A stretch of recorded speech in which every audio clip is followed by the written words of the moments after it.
کیا آپ جانتے ہیں بارش سے پہلے ہی چونٹیوں کو کیسے پتہ چل جاتا ہے کہ بارش ہونے والی ہے؟ آج ہم آپ کو چونٹیوں کے بارے میں ایسے ہی کچھ حقائق کے بارے میں بتائیں گے۔ چونٹیوں سے متعلق سورہ نمل کی آیت نمبر 17 اور 18 میں اللہ تعالیٰ کا ارشاد ہے کہ اور سلیمان علیہ السلام نکلے اپنے پورے لشکر کو لے کر، جس میں انسان، جن اور تمام جانور تھے، فوج بندی کیے ہوئے جانے لگے یہاں تک کہ وہ گزرے وادی نمل سے، جو چونٹیوں کی وادی تھی۔ ایک چونٹی نے دوسری چونٹی سے کہا، اے چونٹیوں، اپنے گھروں میں گھس جاؤ، کہیں تمہیں سلیمان اور اس کے فوجی پیس نہ دیں اور انہیں خبر بھی نہ ہو۔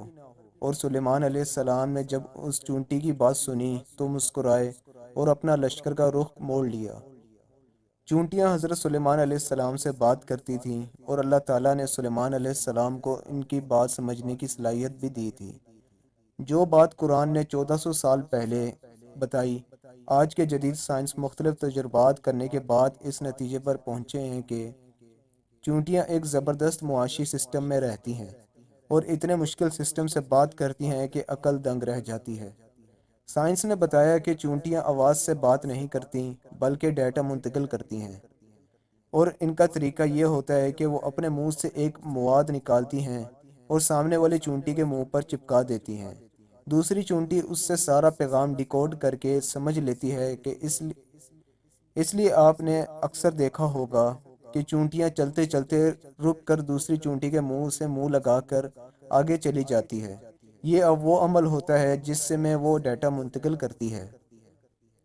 جدید تحقیق میں یہ بات ثابت ہو چکی ہے کہ چونٹیاں آپس میں نہ صرف بات کرتی ہیں بلکہ ایک زبردست نظام کے تحت زندگی بھی گزارتی ہیں۔ آپ نے اکثر دیکھا ہوگا کہ بارش سے پہلے چونٹیاں اپنے گھر کے باہر گول چکر لگانا شروع کر دیتی ہیں اور مٹی کے پہاڑ بنا لیتی ہیں تاکہ بارش کا پانی ان کے گھروں میں نہ آ سکے۔ انہیں وقت سے پہلے بارش کا اس لیے اندازہ ہو جاتا ہے کہ ان میں قدرتی طور پر سینسر موجود ہوتا ہے جسے ہائیڈروفولک کہتے ہیں۔ جب ہوا میں نمی کا تناسب زیادہ ہو جاتا ہے تو چونٹیوں میں موجود یہ سینسر اسے محسوس کرتا ہے اور چونٹیوں کے دماغ کو بارش کے متعلق پیغام پہنچ جاتا ہے۔